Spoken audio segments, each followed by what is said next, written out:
Hi everyone, Michelle Markey with Medina Domestic Art Studio. This is just a really quick video on kind of some differences between now and then.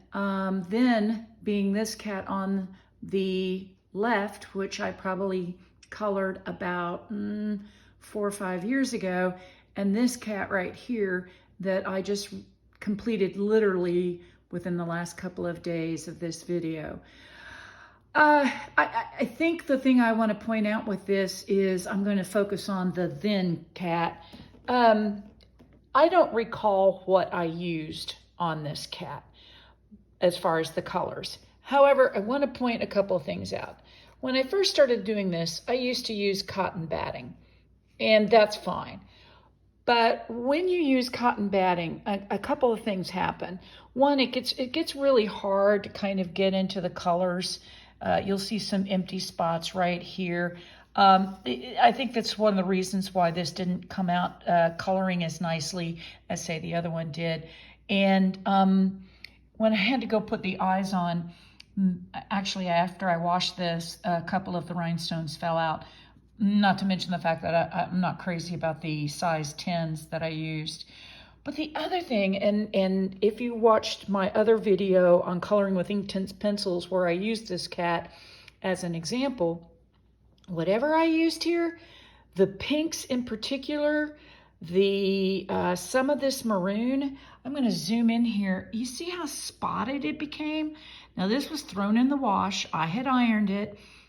So whatever I used was not necessarily an appropriate type of coloring tool at the time. And I've spent probably the last 5 years trying to figure out really what works the best for fabric coloring or fabric painting where you can actually wash it.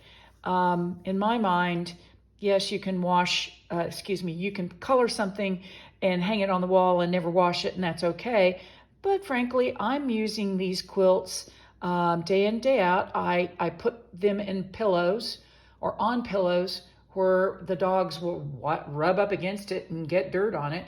I want to make sure that my stuff is washable, which brings me to the newest one that I have done.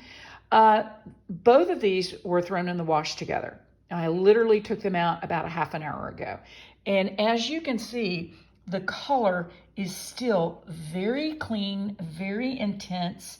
Of course, as I stated in the other video, these were done with Inktense pencils, and I did use smaller rhinestone on his eyes.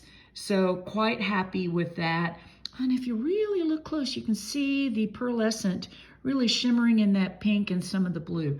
So goes to show, even an old dog such as myself can learn new tricks. And just want to encourage everyone that, you know, your first couple of things that you may paint may not be perfect. However, if you keep up with it and go out, continue to paint and continue to color, you will get better after a while.